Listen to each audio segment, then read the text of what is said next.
Welcome back to Mechanical Engineering Made Simple, the podcast that makes you sound smart at parties without needing a PhD or therapy. I'm your host, and today we're talking about things that spin, tumble, and refuse to fall over. Rigid body dynamics. Stick around because we're about to find out why some things wobble and others just keep their cool under pressure. Okay, let's dive right into this. We've all seen it, right? A toy top or maybe a gyroscope, and it just seems to magically defy gravity, spinning on a tiny point without toppling over. So what is really going on here? Well, it's not magic, it's this really beautiful dance of forces that we're about to break down. To really understand that so-called magic, we first need to get back to basics. And it turns out that even the most complicated, chaotic motion of an object can be understood by breaking it down into two fundamental and, surprisingly simple rules. First things first, for our discussion today, we're dealing with rigid bodies. This is a really core assumption in dynamics. It's just an engineer's way of saying we're going to ignore any bending, stretching, or squishing. We're assuming the object holds its shape perfectly while it's moving around. Now, what's really powerful here is how this simplifies a huge concept known as Chasles' theorem. This is the first key principle for us. No matter how chaotically an object seems to be moving, you can always break its motion down into two simple steps: a slide and a twist. And this illustrates the idea perfectly. Imagine a football tumbling through the air. To analyze its motion from one split second to the next, we can first just slide its center from its starting point to its end point. Then, once it's there, we simply twist it into its final orientation. Every complex motion is just a combination of those two simple steps. But here's where things get a little tricky, and it's a really common pain point for engineers. The forces you calculate change completely depending on your point of view, your frame of reference. Whether you're standing still watching or spinning right along with the object, the math and what you physically feel are totally different. So let's compare these two perspectives. You've got an inertial frame, which is like you standing on the ground watching a merry-go-round. Then you have a rotating frame, which is the experience you have when you're actually on the merry-go-round. The physics looks and feels completely different from inside the spin. So, here's the crucial takeaway. When you are inside that rotating frame, you feel what engineers call fictitious forces. They aren't real in the same way gravity is, but they might as well be. They can physically push you, pull you, and make objects move in ways that seem to completely violate Newton's basic laws. From inside the spin, Newton's simple F=ma law gets a few extra, pretty spicy ingredients. As you can see, there are four key fictitious forces. There's translational inertia, which is that force pushing you back in your seat when the whole system accelerates.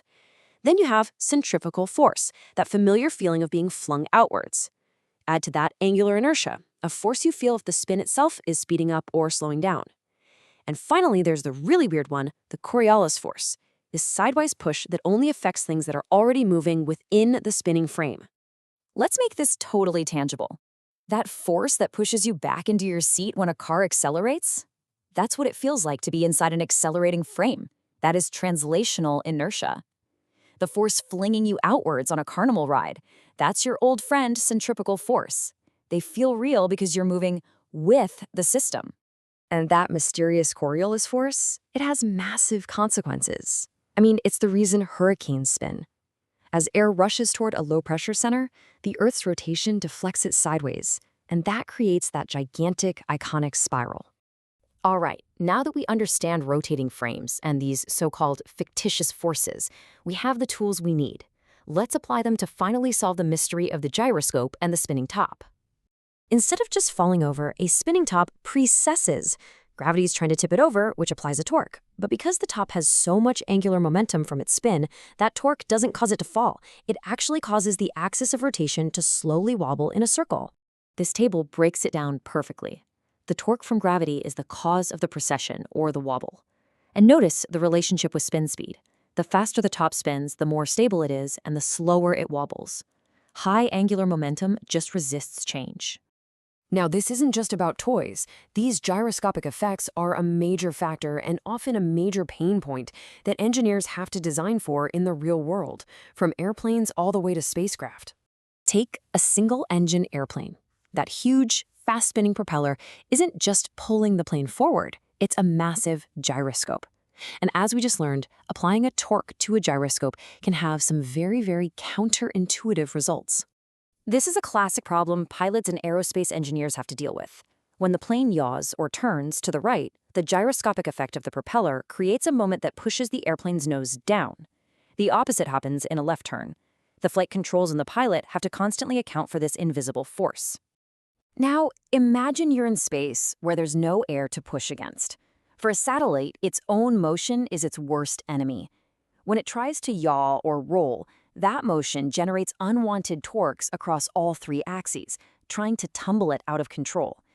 Managing this is a huge dynamics problem for any space vehicle. But we can also harness this amazing stability. A gyrocompass doesn't use magnets. It's an incredibly precise, powered gyroscope. It's so stable that it resists being turned by the Earth's rotation, and this resistance forces it to align perfectly with the planet's axis, which allows it to find true north.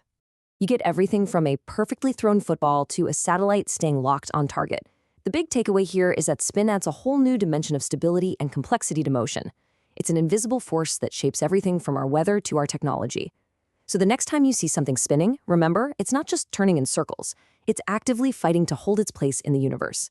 If you got something useful out of today's episode, hit follow and drop a like. It helps grow the show and keeps the engineering knowledge flowing.